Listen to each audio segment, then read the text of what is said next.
Pois bem, então nós vamos começar o nosso Conheça Sua Bíblia, né? Fazendo a exposição de Isaías 64. Nós vamos rever um pouquinho do Isaías 63, mas antes nós vamos pedir a Deus, né, a orientação, a condução, porque se não for o Espírito Santo de Deus, né, trabalhar isso no sentido de transformar as nossas vidas com a palavra, tudo aquilo que nós escutamos vai servir somente de condenação para as nossas vidas. Porque nós vamos ter contato com a palavra de Deus e Ele vai nos esclarecer. E a palavra de Deus, ela é límpida, né? Ela é muito mais desejável, né, do que ouro, do que qualquer tipo, né, de riqueza, de sabedoria, porque ela nos dá algo que nenhum dinheiro pode comprar. Ela nos dá vida abundante, vida eterna, ela nos dá reconciliação com Deus, ela nos leva no projeto original, né, que Deus tem para as nossas vidas.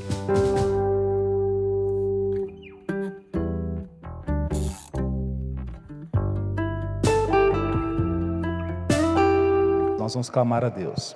Senhor Deus Todo-Poderoso, ó Pai, o Senhor conhece, ó Pai, a nossa condição, ó Pai, de pecadores, de pessoas caídas, ó Pai, pessoas, Senhor Deus, totalmente voltadas, ó Pai, para si mesmo, ó Pai, para nós mesmos, para as nossas vontades, os nossos desejos.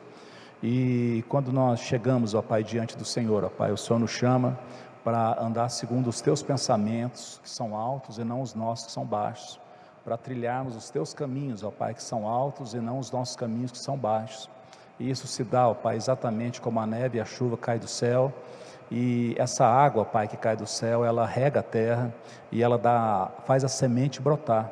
Então, essa palavra, Pai, que nós vamos escutar aqui, eu sei que ela não vai voltar para Ti vazia, mas eu quero Te pedir, ó Pai, misericórdia, ó Pai, sobre a minha vida, sobre todos os ouvintes, para que nós não sejamos estéreis, mas que ela transforme realmente a nossa vida. Muitas vezes, ó Pai, nós temos tantas coisas nas nossas cabeças, ó Pai, e são coisas até boas, ó Pai, mas não são coisas, ó Pai, eternas. E pedimos, ó Pai, que o Senhor nos dê, Senhor Deus, o toque, ó Pai, da eternidade, para nós entendermos, ó Pai, aquilo que o Senhor faz na vida, ó Pai, de todo aquele que crê, e que o Senhor nos dê a graça de crermos, todos aqueles que estão ouvindo, ó Pai, vendo esse vídeo, no nome santo de Jesus, amém.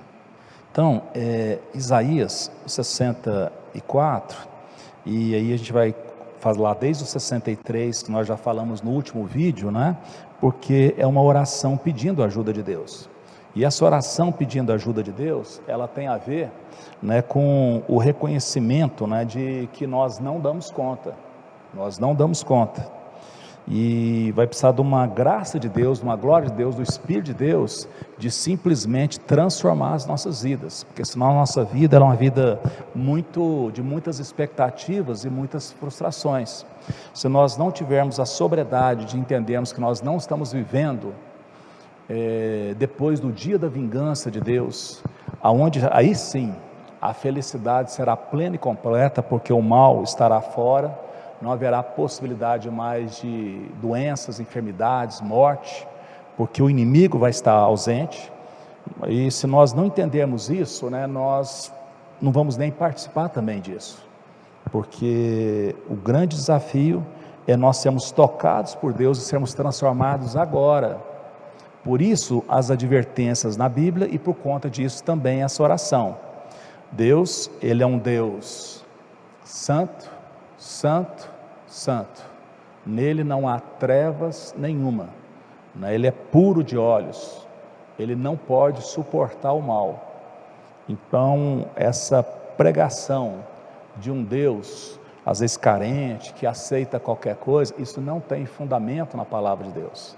Nenhum de nós seria suficientemente bom, aceitável, para sermos aceitos por Deus. Todos nós somos capazes de fazer as piores atrocidades, e se nós não fazemos, é por conta da graça de Deus.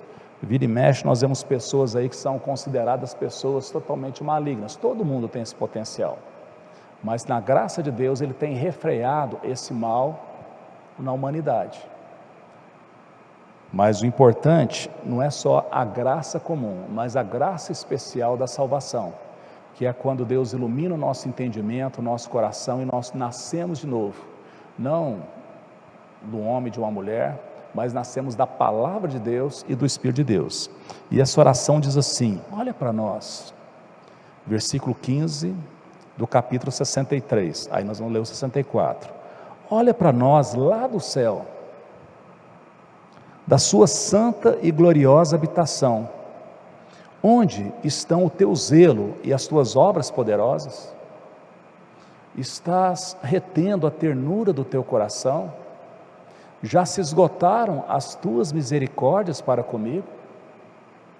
Mas tu és o nosso Pai. Abraão não nos conhece, Israel não nos reconhece, mas tu, ó Senhor, és o nosso Pai. Nosso Redentor é o teu nome desde a antiguidade.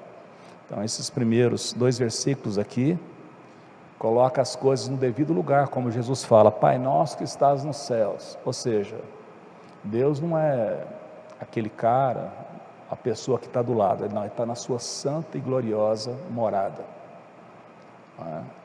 e Ele tem ternura no coração, mas Ele é santo. Como é que Ele pode, usar de ternura com pessoas pecadoras, imundas, sujas como nós? E aí que está o amor de Deus, de oportunizar salvação em Jesus Cristo. E aqui eles falam: como é que a gente acessa isso?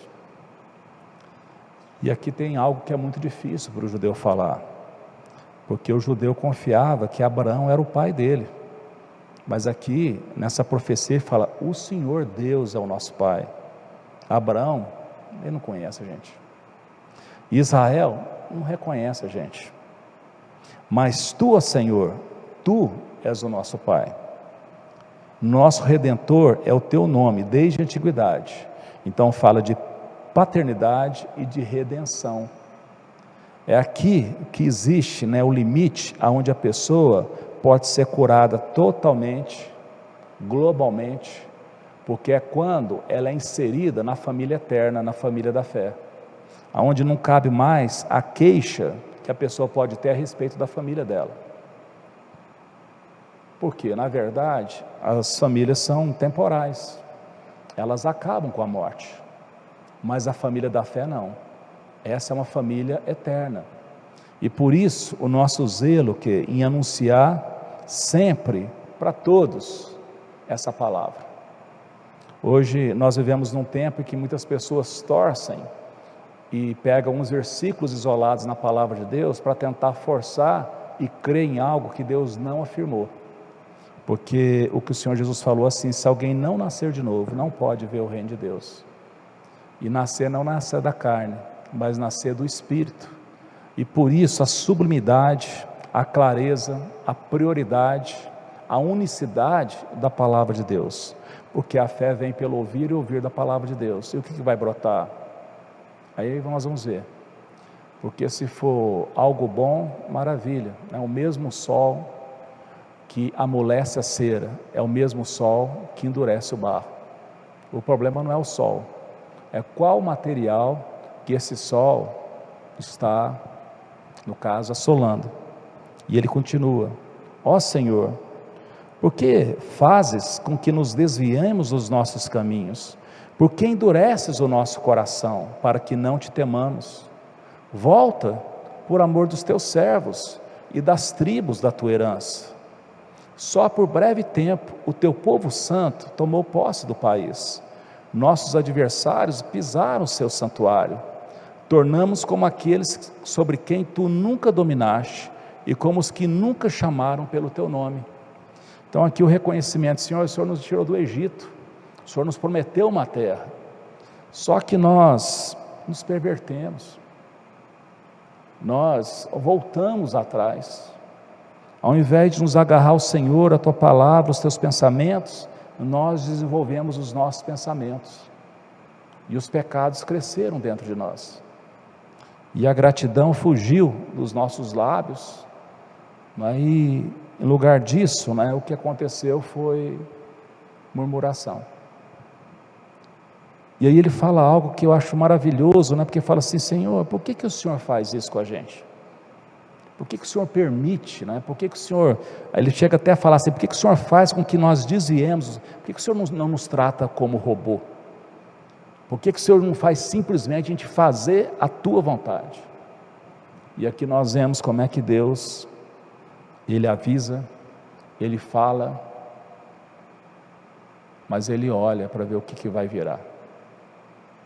Como não é por força, não é por violência, mas é pelo Espírito de Deus. Por isso que nós devemos nos agarrar nesse Espírito, nos encher desse Espírito, mudando a nossa maneira de falar, falando com salmos, hinos, cânticos espirituais, porque todos nós, sem exceção, nós somos insuficientes. A presunção é o pecado grave que nós temos. A vaidade é aquilo que nos escraviza. O orgulho é aquilo que faz com que Deus seja o nosso inimigo. E isso faz parte da nossa existência. Por isso que é importante, quando confrontados, ao invés de endurecermos, simplesmente nós nos voltarmos para Deus. Então, quando nós clamamos a Deus e oramos a Deus, e a nossa oração, ela não é movida por vaidade. Como é que é por vaidade? É quando nós queremos que Deus faça aquilo que nós queremos, mas quando nós, com humildade, chegamos diante de Deus para Ele fazer nas nossas vidas aquilo que Ele quer, o que nós vamos receber é muito mais do que aquilo que nós pedimos a Ele, porque se nós tivermos um coração afinado com Deus, imagina o que um pai é capaz de fazer com um filho que tem um coração afinado, sintonizado com Ele. Nós pais cuidamos dos nossos filhos de qualquer jeito, sejam obedientes, sejam desobedientes, agora Deus ele não é assim. O filho desobediente ele oportuniza, aliás não é filho, o filho é aquele que sintoniza com Ele, mas as criaturas dele Ele cuida. Agora, se nós quisermos nos tornar filhos de Deus, nós vamos ter de ter o que no nosso coração, aquilo que a palavra é vontade dEle. Deus é aquele que nos educa. E aí Ele diz, essa pessoa que está orando, se fendesses os céus e descesses, se os montes tremessem na tua presença, como o fogo acende os gravetos, como faz ferver a água, para fazeres notório o teu nome aos teus adversários, para que as nações tremam diante de ti. Quanto fizeste coisas terríveis que nós nem esperávamos, desceste e os montes tremeram diante de ti, porque desde a antiguidade não se ouviu, nem com os ouvidos se percebeu, nem com os olhos se viu Deus além de ti, que trabalha para aquele que nele espera. Tu sais ao encontro daquele que com alegria pratica justiça, daqueles que se lembram de ti e nos teus caminhos. Eis que tiraste porque pecamos, por muito tempo temos pecado, como então seremos salvos? Todos nós somos como o imundo, e todas as nossas justiças são como o trapo da imundícia. Todos nós murchamos como a folha, e todas as nossas iniquidades nos arrasta como um vento. Não há ninguém que invoque o teu nome, que se disponha a pegar-se a ti, porque esconde de nós o teu rosto e nos consomes por causa da nossa iniquidade. Então aqui chega um clamor que fala assim: Deus, se o Senhor abrisse o céu, se o Senhor abrir, rasgar o céu, aí o Senhor desce, se o Senhor fizesse a justiça, se as pessoas vissem claramente quem o Senhor é, não estava essa coisa tão complexa como o mundo está, tão desencontrada como o mundo está. E qual que é o segredo disso? Deus vai fender o céu e Ele vai descer, só que quando Ele descer, aí não vai ser bem aí sim para oportunizar a salvação. A oportunidade da salvação ou da filiação de Deus tem a ver agora o que? Com a ministração da palavra que é dita. Por isso a importância da fé, que é nós crermos naquilo que nós não enxergamos, mas por que nós cremos? Porque nós sabemos que as coisas vão mudar. Por que nós não embarcamos nos atalhos da vida? Por que nós não devemos fazer o que todo mundo faz? Porque existe um juízo que se aproxima, e o Deus que é o Criador dos céus e da terra, Ele vem com juízo, e nesse juízo ninguém escapa, a não ser aqueles que contrataram um advogado antes, aqueles que se refugiaram atrás de Cristo Jesus, aqueles que fizeram da palavra de Deus a sua prioridade. E é um dia que, da mesma forma como um pai se compadece dos filhos, mesmo que nós tenhamos tantas oportunidades de melhorias nas nossas vidas, nós vamos ser, Deus vai terminar a boa obra que Ele começou nas nossas vidas. E qual que é o perigo dos nossos dias agora? É de nós endurecermos, porque tarda na nossa cabeça essa interferência de Deus, e o mundo cada vez mais vai ficando empedernido, ideias totalmente antinaturais vão tomando conta, ideias totalmente contra Deus. Você vê, nós estamos vivendo numa época de uma pandemia. No passado, na história, o que as pessoas faziam nessa época? Brigavam? Não, elas vestiam de saco, se humilhavam e clamavam a Deus, era isso que elas faziam, não tinha recurso. Só que hoje, como nós confiamos na medicina, na tecnologia, ficamos o que? Não, porque tem a vacina, tem isso. Com vacina, sem vacina, pode aumentar 15, 20 anos, mas o fato é que todos, sem exceção, morrem. E o único lugar que fala de eternidade, não é o que? Na indústria farmacêutica, mas é na palavra de Deus. E fala que essa eternidade tem a ver o que? Com que nós sermos perdoados dos nossos pecados, de nós nos voltarmos para Deus, e já agora nós abandonarmos a embriaguez dos nossos pensamentos, a obstinação do nosso coração, e sermos sóbrios, e sermos justos no meio da injustiça, e sermos piedosos no tempo da coisa implacável. Ontem eu estava vendo a final da Copa Libertadores. Qual que era um dos Twitter mais colocado? Vamos lá. Nem Deus tira o campeonato do Verdão. O Verdão ganhou. E essa afirmação? E quem fez essa afirmação? Porque é uma afirmação assim, que vai de encontro o quê? Contra o todo o poder que Deus dá. Algumas vezes na história, as pessoas fizeram isso, como? Nem Deus afunda esse navio. Foi um engenheiro lá do Titanic, não fez a primeira viagem. Algumas outras vezes as pessoas desafiaram. E ontem, antes do jogo e durante o jogo, eu estava vendo lá que essa thread estava subindo muito, eu não sei como é que funciona assim, estava subindo muito, nem Deus tira. Aí eu vi lá nem Deus, nem Satanás, nem isso, nem aquilo tira. Existe uma arrogância, uma petulância que a humanidade está tendo nesse meio de tanta sofisticação, que pela palavra de Deus mostra claramente o que? Uma iminência de uma ação de Deus.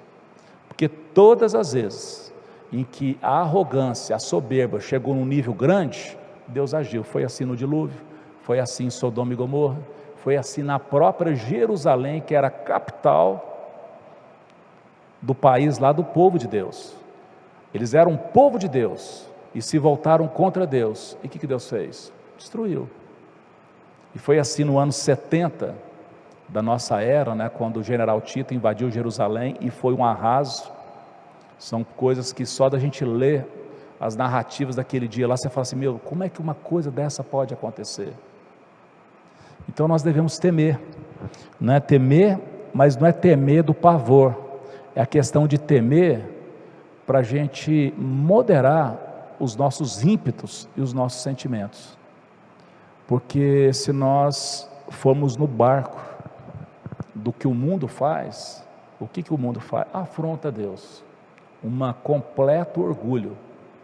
Então, num tempo de pandemia, as pessoas brigam se é esse tratamento, se é aquele, quem não concorda é cancelado, ou seja, cadê a humanidade?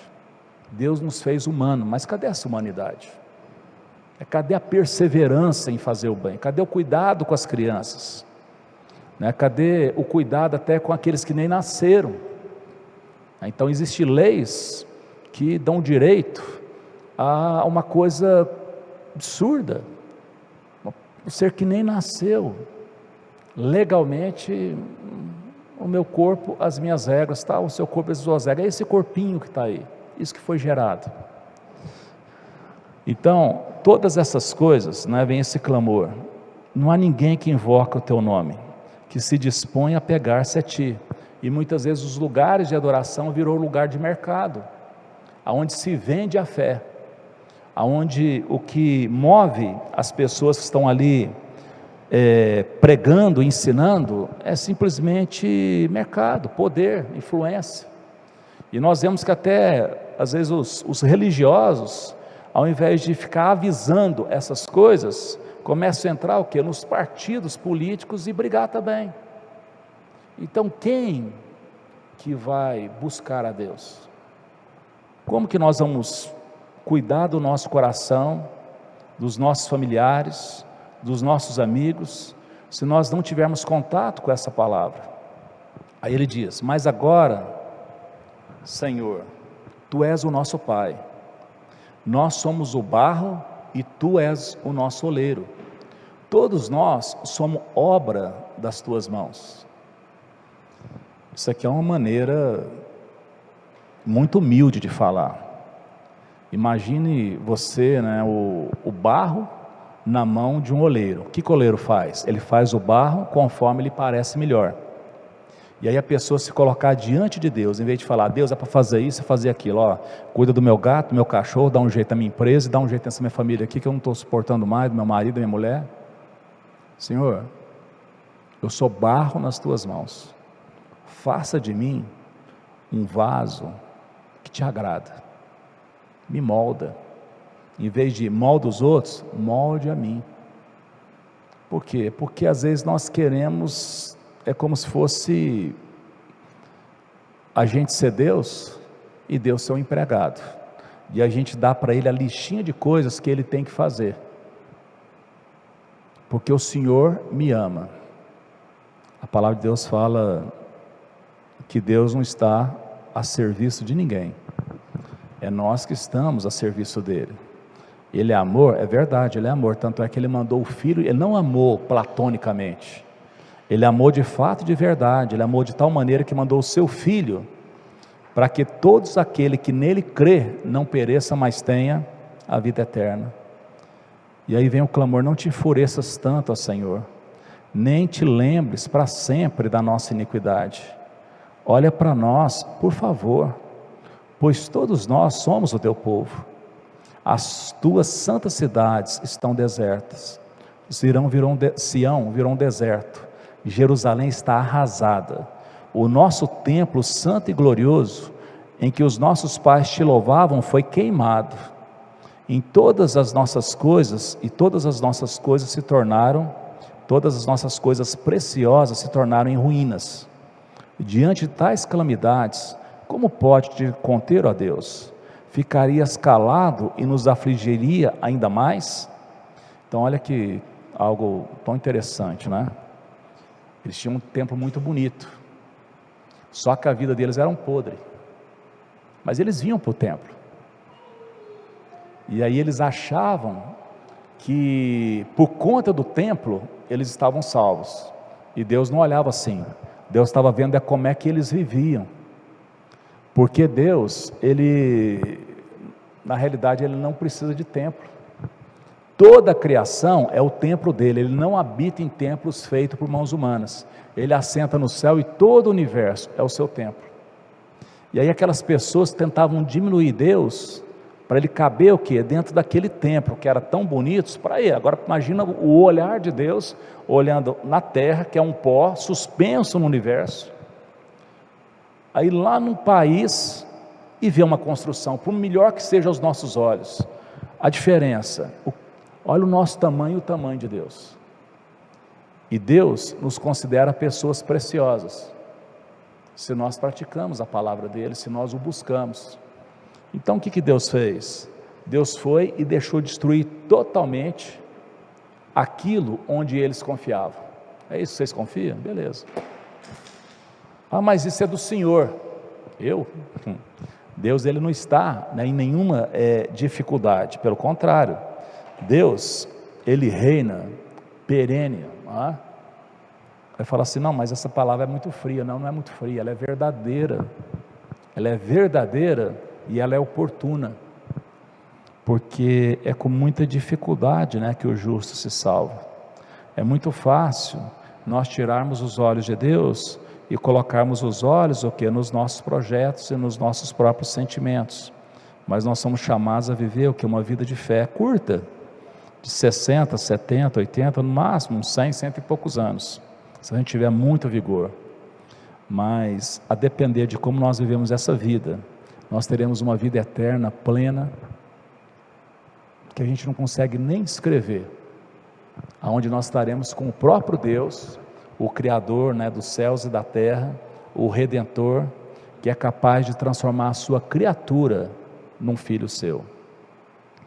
E aí no próximo domingo a gente vai estar vendo, né, que ele vai falar assim: olha, vocês estão com toda essa conversa, e eu vou falar para vocês, eu fui buscado pelos que não perguntavam por mim, eu fui achado por aqueles que não me buscavam, um povo que não se chamava pelo meu nome, eu disse, eis-me aqui. Ou seja, eu sou de vocês, vocês não me querem? Um povo eu vou ter. E aí, nós vemos, por exemplo, que Isaías, ele pregou 66 capítulos, palavras lindas e de arrependimento. O pessoal estava acostumado com a palavra de Deus, ninguém se transformou. Jonas, uma pregação azeda de 2 frases, toda uma cidade se transformou. Por quê? Porque a alma farta, ela pisa favos de mel. É muito difícil você satisfazer uma pessoa que não sente necessidade, que ela acha que ela está suprida. E é isso que acontecia lá com uma igreja, né, lá em Laodiceia, né, que eles falavam assim, não preciso de nada, sou rico, estou resolvido. E Jesus fala assim, pois é, você é um pobre, você é um miserável, você é um cego e nu. Por quê? Porque a morte muda tudo. Depois da morte, o que importa não é que casa você morou, que carro que você andou, que tipo de vida que você levou. O que vai importar é o seguinte, você é de Deus ou não? Aquela parábola do rico e do Lázaro. O Lázaro era um mendigo, um andarilho, né? Todo cheio de ferida. E o rico, na hora que morreu, a Bíblia fala assim, e o rico estando no inferno, depois de sepultado, o Lázaro nem fala que foi sepultado, porque andarilho não tem nem velório, né? Já é sepultado como indigente, né? E estando Lázaro no paraíso, no seio de Abraão, aí o rico olhou e falou, espera lá, o Abraão, pai Abraão, fala para o Lázaro me trazer um pouco de água, porque eu não estou aguentando de sede. E Abraão falou, não tem jeito, quem está daqui não vai para aí. Mas o rico gosta de mandar, não é? Então manda o Lázaro ir lá na casa do meu pai, avisar meus irmãos e meu pai, lá o povo lá, para eles mudar de vida, senão eles vão vir para cá. Ele falou, não, lá eles têm Moisés, eles têm os profetas. E se eles não crerem na palavra da pregação, nem se uma pessoa ressuscitar dos mortos, eles vão crer. Ou seja, essa parábola de Jesus, esse texto aqui fala da necessidade que nós temos de conversarmos com Deus, de pedirmos ajuda para Deus, de pedirmos que Ele nos ajude a não desviarmos, porque é muito, muito, muito fácil. Quanto mais uma pessoa tem nessa terra, mais fácil ela é de desviar. O povo de Deus, historicamente, teve mais facilidade de se manter fiel no tempo da adversidade do que no tempo da prosperidade. Porque na adversidade, o que a pessoa vai fazer? Não tem nada para fazer. Não tem hospital. Hospital tem agora, antes não tinha. Tem vacina, né? Não tem auxílio emergencial. Não tem nada. Daquela terra devassada, tipo assim, o mundo pós-guerra. O que tinha? Não tinha nenhuma estrutura, nada. E o que aconteceu logo depois da guerra? Um grande avivamento espiritual. E quando vem um avivamento espiritual, depois vem o quê? Uma grande prosperidade material. E quando vem a prosperidade material, a pessoa se entrete com a matéria e esquece o quê? Do espiritual. E aí vai cometendo pecado, esquece de Deus, e aí a pessoa vai e se perde. Então é importante a gente notar que não é masoquismo, não é busca pelo sofrimento, não é nada disso, mas é a gente não se distrair e não se embriagar com as coisas desse mundo, porque é muito frágil, é muito, muito, muito frágil. Eu queria terminar lembrando algo que aconteceu nos nossos dias, né? Que algo chocou, né? Chocou com muita força, né? Que foi a morte, né, daquela cantora, né, de muito sucesso, a Marília Mendonça, né? E tem uma música que ela fez poucas semanas, né, antes daquele acidente, né, que pelo menos que mostra lá, né, que ela fala assim: dou de volta, ó Pai, autossuficiente, eu te virei as costas, rodei o mundo, não encontrei resposta, estou de volta, obrigado por tanta grandeza, por tanto grande amor, né? E aí a palavra que a mãe dela deu, um testemunho, né, quando chegaram e comunicaram a morte, né? E a mãe, vai em todos os jornais, né? O Senhor Deus deu, o Senhor Deus levou. Bendito seja o nome do Senhor. É algo que a gente olha e a gente fica até assustado, né? Quando a gente olha uma situação, 26 anos, né, tanto potencial, e a gente pensa 26 anos, né, se fosse 70 não teria tão choque assim. Deus pensa para nós, é uma eternidade. Nós não podemos brincar, nós não podemos descuidar. Se nós amamos, né, os nossos filhos, se nós amamos os nossos amigos, se nós amamos os nossos familiares, se nós amamos os nossos colegas, nós devemos chamar a atenção deles. Não é para uma religião, mas para conhecer a verdade, e a verdade vai trazer libertação. Nós vamos orar, vamos pedir que Deus esteja nos ajudando, né, na nossa caminhada.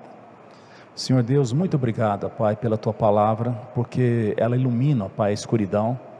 Às vezes, ó Pai, os nossos pensamentos estão tão focados, ó Pai, no aqui e agora, e a Tua palavra nos dá, ó Pai, o sentido da eternidade. E eu quero te pedir, ó Pai, Senhor Deus, que o Senhor nos ajude, ó Pai, todos nós sem exceção.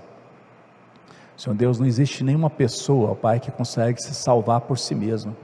Nós necessitamos que o Senhor tenha misericórdia, ó Pai, de nós, que o Senhor nos dê sensibilidade, que o Senhor nos dê a atitude correta. Nem orar, ó Pai, nós conseguimos orar como convém, que o Senhor nos ajude a orar, para que a Tua vontade, ó Pai, seja feita aqui na terra como ela é feita no céu. Que o Senhor ajude, ó Pai, na nossa caminhada, que o Senhor nos abençoe, que o Senhor faça, ó Pai, com que a Sua palavra prospere, ó Pai, na vida de todos aqueles que estão ouvindo, e que nós possamos crescer, ó Pai, em gratidão, em esperança, em amabilidade, em disposição, ó Pai, para colocar em ordem as nossas vidas. Todos nós, ó Pai, temos tantas coisas, ó Pai, colocar em ordem a nossa vida, e que nós possamos olhar para o Senhor, ó Pai, e não procurar, ó Pai, uma aprovação daqueles que precisam também colocar a sua vida em ordem, ó Pai, mas que nós possamos procurar sermos achados, ó Pai, aprovados, ó Pai, pelo Senhor, no nome de Jesus, ó Pai. Que o Senhor nos abençoe, que o Senhor nos guarde, que o Senhor nos livre, ó Pai, de todo mal, que o Senhor nos dê olhos para ver, ó Pai, ouvidos para ouvir e coração para crer, que os nossos olhos possam enxergar as coisas como o Senhor enxerga, que os nossos ouvidos, ó Pai, possam ter filtros para escutar, ó Pai, aquilo que é a Tua palavra, e aquilo, ó Pai, que pode ser até uma boa ideia, mas não é a Tua palavra, e que o nosso coração, ó Pai, não seja duro, mas um coração sensível ao Senhor. Nós oramos no nome santo de Jesus, amém. Que Deus possa nos abençoar.